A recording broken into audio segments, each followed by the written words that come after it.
Então, continuando aqui o capítulo 21, sobre a liberdade cristã, ficou faltando apenas um parágrafo, né? O terceiro parágrafo e último, que está aqui, né? Está na tela. Esse parágrafo, ele em tese é curto, né? Eu vou abordar ele muito rapidamente, porque o principal objetivo deste capítulo ele já foi aqui, né, batido, já foi ensinado, já foi ministrado aos irmãos. E agora existe essa questão de falarmos sobre a falsa consciência, né? A falsa liberdade cristã, porque ela pode sim ser uma falsa liberdade.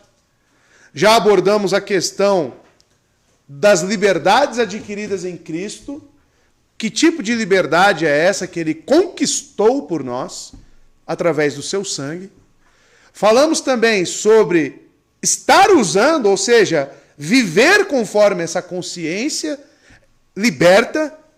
E agora vamos falar sobre a falsa e a verdadeira liberdade cristã. Vamos fazer um comparativo com base no parágrafo da confissão. Então você pode abrir aí, né, o capítulo 21 da sua confissão, no parágrafo 3, e vamos seguir.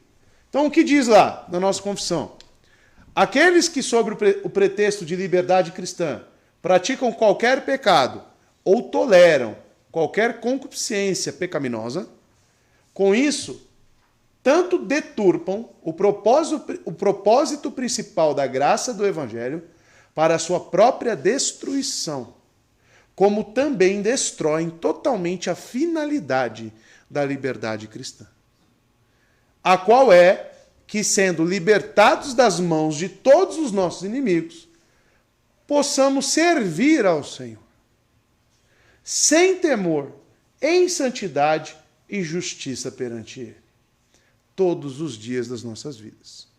Então existe aqui um comparativo, existe um parâmetro negativo sobre essa liberdade, uma falsa liberdade, ou seja, aqueles que usam para tolerar ou praticar pecados, tá?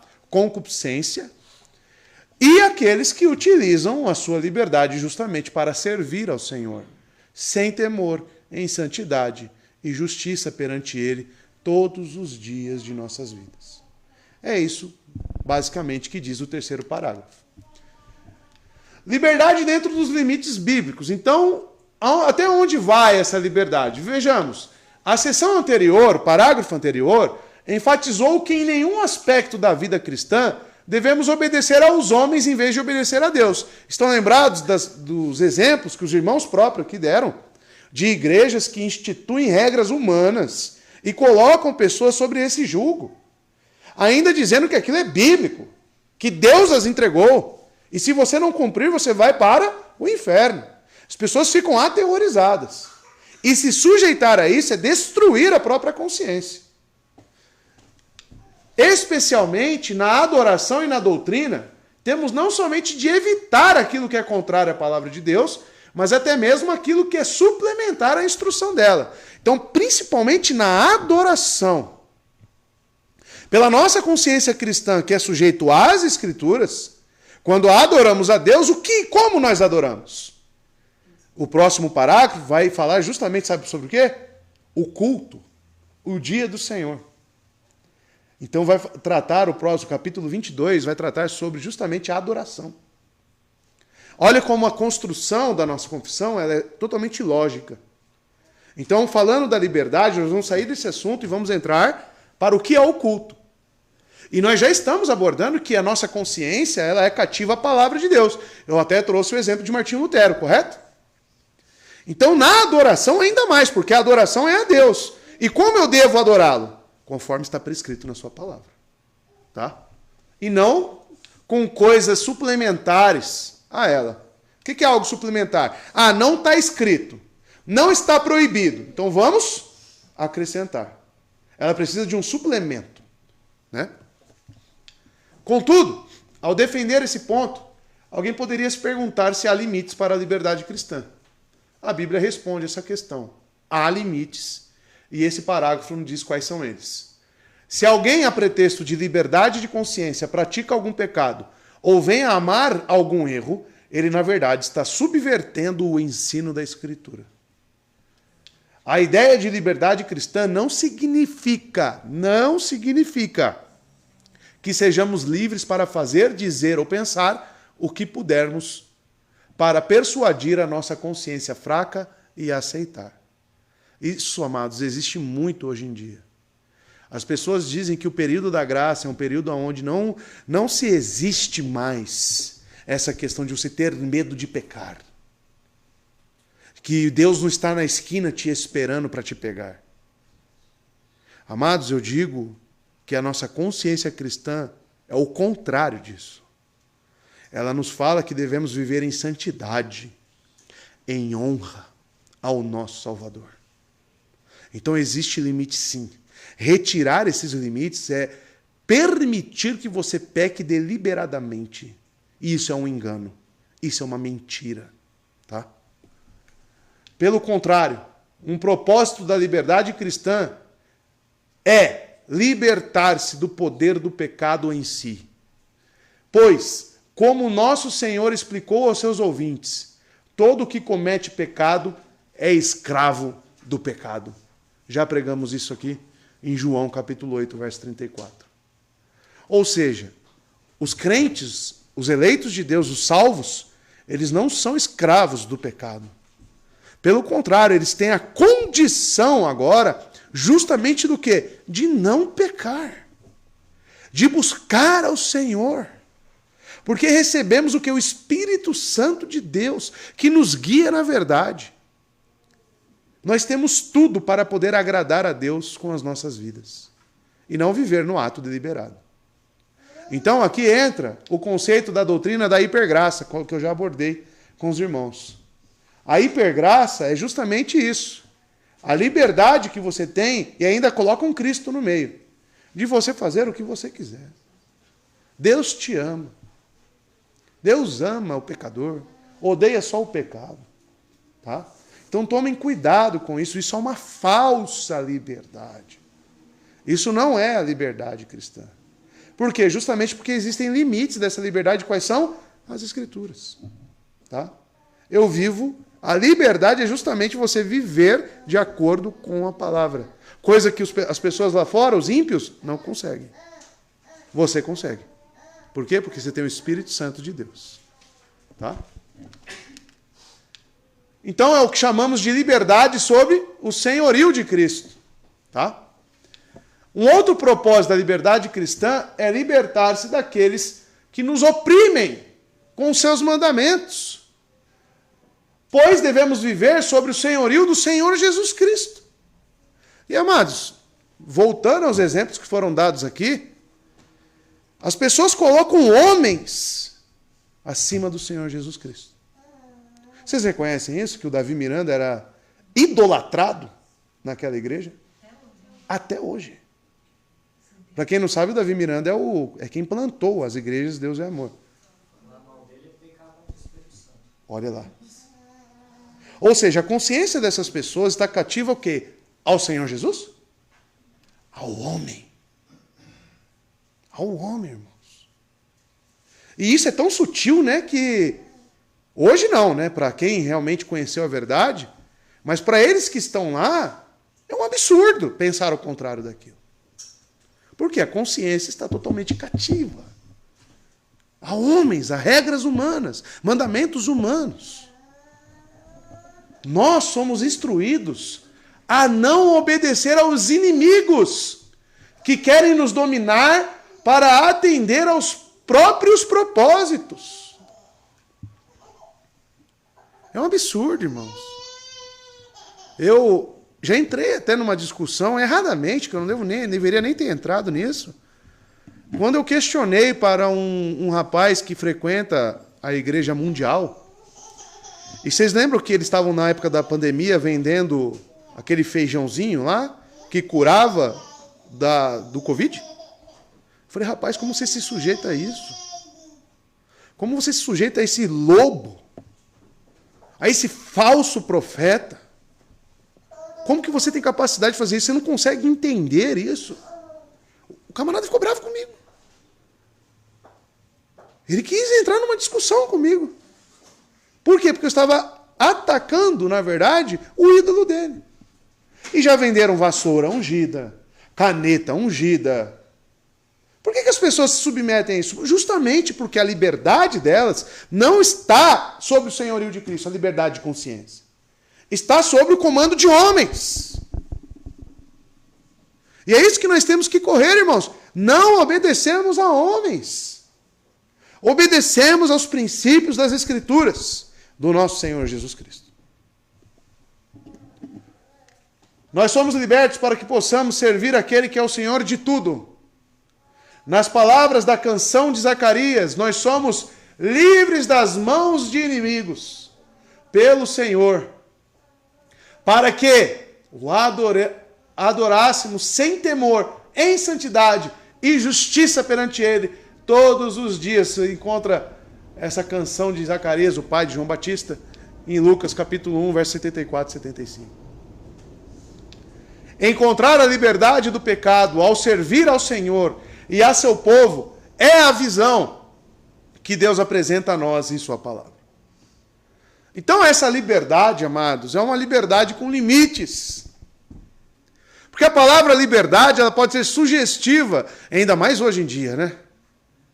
O que as pessoas mais buscam hoje? Essa tal liberdade. Aí inventam superego, né? Aí inventam tantas filosofias mundanas, doutrinas de homens, para que a pessoa desfrute dessa falsa liberdade. As pessoas acham que hoje não ter um lar familiar com pai, mãe, né, que chamamos hoje, a política chama de conservadorismo, né? Virou um demônio isso para muitas pessoas. Ter um lar conservador. Aonde o que é um lar conservador? É justamente você ter um sistema patriarcal. O que é um sistema patriarcal? Pai governando o seu lar. É bíblico isso? Totalmente. A mãe em sujeição ao marido e criando os filhos. Para as pessoas hoje em dia, isso não é liberdade. Isso é você ser preso, escravo, dominado. E o que é liberdade para eles? Ficar sovaco cabeludo, pintar o cabelo de azul, vermelho, rosa, preto e não sei o quê. Colocar umas roupas escandalosas, fazer tatuagem dentro do olho, na língua, pôr piercing na onde quiser também e sair pela rua. Isso é anarquia. Isso é rebeldia. Essas pessoas que você encontra na rua e que... Hoje mesmo, de manhã, vindo para cá, eu falei... Que acho que naquela praça, na praça 1º de setembro ali, eu passo por ali, as pessoas ficam de madrugada, bebendo ali. Aí a gente vem cedinho para a igreja, a gente cruza com elas, talvez acordando, né? Aí eu mostrei 2 para minha esposa. Falei, olha lá, João. Dá uma olhada. A pessoa não tem mais característica. Ela vive igual um animal. E para ela é livre. Para ela está vivendo a liberdade na sua plenitude. Fazendo sexo pelas ruas, usando drogas pelas ruas. Isso é liberdade para eles. Isso não é liberdade. Isso é escravidão pura. O que o parágrafo aborda aqui, a nossa liberdade de consciência, é justamente sobre o senhorio de Jesus Cristo. Essa é a liberdade que nós vivemos. Então tome cuidado, irmãos, sobre os conceitos que estão sendo lançados hoje em dia, principalmente na sociedade. Encontrar a liberdade do pecado ao servir o Senhor e ao seu povo é a visão que Deus apresenta a nós em sua palavra. Paulo diz aos Gálatas, e ele os relembra que eles foram chamados à liberdade, mas que eles não deveriam usar da liberdade para dar ocasião à carne. Usar da liberdade para dar ocasião à carne. Antes, pelo amor, eles deveriam ser servos uns dos outros. Gálatas 5, verso 13. No Novo Testamento, o apóstolo Pedro nos diz, vivam como livres que vocês são, não usando, todavia, a liberdade por pretexto de malícia, mas vivendo como servos de Deus. 1 Pedro 2,16. Será que fica claro com Gálatas e Pedro o que realmente é essa liberdade? E essa liberdade, irmão, somente os crentes têm. Somente os crentes. Viver em santidade, viver em justiça, viver para a glória de Deus, apenas um cristão consegue, irmãos. Porque adquirimos essa liberdade em Cristo. E a liberdade, amados, na verdade, o conceito de liberdade hoje que nós temos, para ser aplicado no que está sendo proposto aqui, não se encaixa. Infelizmente. Sou levado até a pensar que a palavra liberdade já está totalmente deturpada hoje em dia.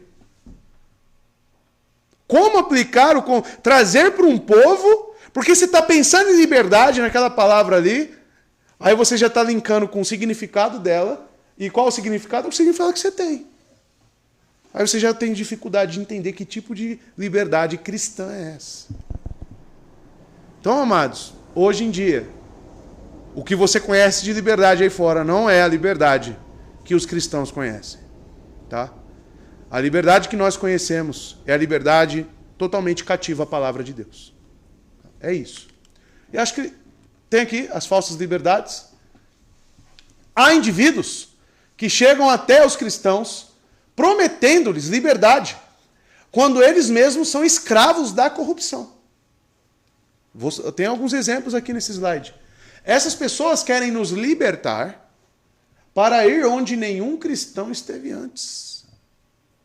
Elas estão descobrindo novas maneiras de se libertar da lei de Deus, maneiras que os outros nunca perceberam. Talvez seja algo excitante, como uma revolução sexual ou uma nova definição de casamento. Amados, as coisas estão até tão sérias, que muitas igrejas hoje, primeiro, elas estão se mundanizando. Elas estão trazendo o mundo para dentro da igreja, justamente para se tornar algo parecido com o que está lá fora, para atrair as pessoas. Tá? Esse é um conceito de falsa liberdade. Neste conceito de igreja, trazer o mundo para a igreja é justamente destruir a liberdade de consciência. As pessoas, amados, estão sugerindo, inclusive para casais, pornografia. Pastores, vocês precisam apimentar a relação de vocês. Como? Pornografia. No meu seminário, já contei para os irmãos, o pastor dá aula lá na FLAM, Faculdade Latino-Americana, recomendando masturbação para o marido que está afastado de casa. Isso é liberdade? Olha o que está aí fora, amados. O Paulo Júnior, às vezes, ele posta uns vídeos, né? Tem alguns vídeos, e ele coloca uns insights, assim, das igrejas, né? Parece uma balada. Parece uma balada aquilo.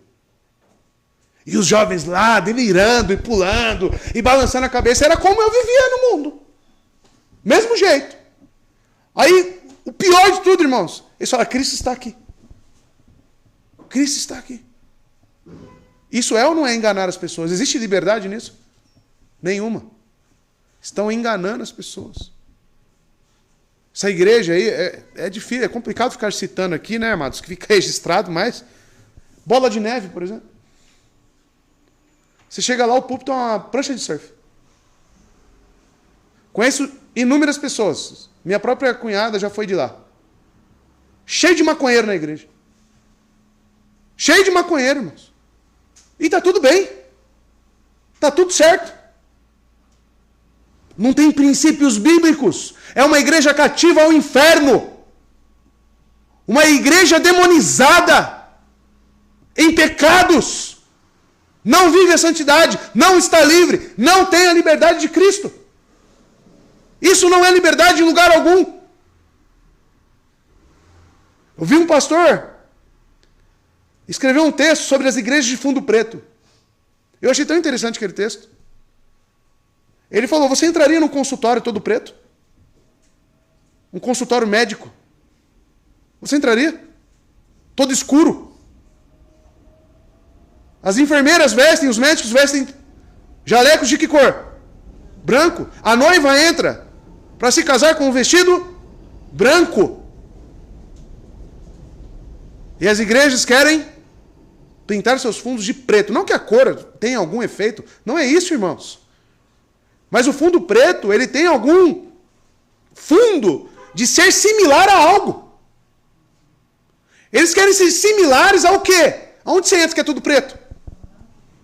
E os bordel da vida. A igreja hoje está como? E aqui está cheia, irmãos. Tá cheio. Vi um culto daquela igreja Burn. Igreja Batista Unida Rebento Novo. Esse é o nome da igreja. Burn. Igreja, não tem nem o I, né? É Batista Unida Rebento Novo. É um rebento mesmo com a alma das pessoas lá. Está arrebentando mesmo. Pode falar, Vitor. O senhor falou sobre as igrejas estarem se amoldando ao mundo. Dá para ver pela visão que elas têm de namoro, né? Porque com a revolução sexual,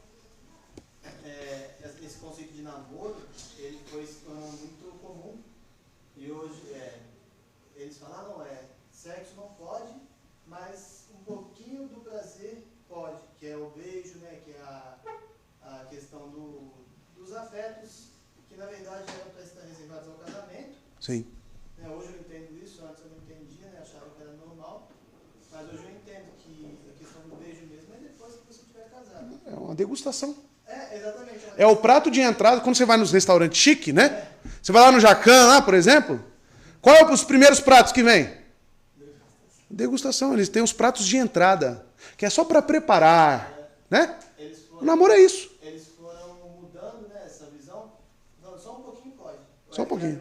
Aí, com isso, virou algo totalmente comum, né, nas igrejas. E se você fala que o namoro não é bíblico, né, que o beijo é só para depois do casamento, exato. todo mundo achou um absurdo, né? Estão descaracterizando a igreja, é isso que estão fazendo. A ponto de colocar um tambor na frente para ser o púlpito. Por quê? Porque isso aqui talvez seja muito agressivo e antiquado. Quadrado demais. Mas por que estamos citando isso, irmãos? Essa mundanização das igrejas. Porque qual que é o resultado de você mundanizar o que é santo? Falsa liberdade. Vai levar as pessoas a essa licenciosidade para o pecado. É uma porta que abre, né, para um caminho. Então devemos tomar cuidado com isso, irmãos. Por isso que foi abordado que a nossa adoração, ou seja, nós como igreja, temos que seguir os preceitos bíblicos e apenas isso está bom e é o suficiente, é como Deus quer ser adorado. E não acrescentar nada. Tá? Repito, não estou aqui espiritualizando que o tambor lá é o que, mais amados, isso é para se tornar similar a algo. Tem uma mensagem de fundo naquilo. Tá bom? Continuando. Elas estão descobrindo novas maneiras de libertar da lei de Deus, maneiras que outros nunca perceberam. Talvez seja algo excitante como uma revolução sexual ou uma nova definição de casamento. Casa de swing gospel. Vocês acreditam que tem? Pesquise. Pesquise. Pesquise para você ver. Gospel. Tem. Sabiam disso? Porque existem igrejas que recomendam essa revolução aí no casamento. Acredite se quiser, irmãos. Mas enquanto nos imaginamos desbravando novas fronteiras, na moralidade e na ética, somos dominados pelo pecado e escravizamos a nós mesmos. Aqui então está um perigo que todos temos que tentar evitar. Há uma diferença vital entre liberdade e licenciosidade. E temos de orar para que nos seja dada a disposição e a sabedoria para ver isso. O que eu posso fazer pelos irmãos é alertá-los e orar pelos irmãos. Que talvez na igreja você tenha uma conduta, talvez tenha, através da vida da igreja, uma forma de ser igreja, mas na casa dos irmãos está lá passando a novela Pantanal.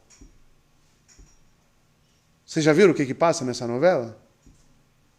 Amados, só baixaria, irmãos. Big Brother Brasil, só baixaria. Aí na igreja tá lá tudo certinho, estou numa igreja bíblica. Aí chega em casa, televisão lá com Big Brother. O que adianta? Que liberdade é essa? É meia liberdade? Aqui tem, lá não tem? Tá? Em Cristo. Então nós temos que tomar cuidado, irmãos, com essas coisas. Com o celular. Hoje, amados, antigamente você tinha que ir até a pornografia porque era algo mais velado, né? Hoje aparece isso no seu celular como propaganda. Como propaganda, irmãos. Então não está mais, já chegou o tempo de que você deve avaliar se você tem que ter redes sociais ou não. Você tem que avaliar isso. Só que quem vai falar para você deletar seu Facebook? Eu? Sua consciência, que é liberta em Cristo. Então o que eu posso fazer para você é orar. E alertar. Para que você tome cuidado. Tá? Pode falar, filho. Pesquisando no Google aqui, a Casa de Swing reúne casais evangélicos para fazer sexo grupal. Roma fazia isso. Roma. Tá aí, ó. Casais evangélicos. Evangélico do Satanás, só se for. É o evangelho de Satanás. Pode falar.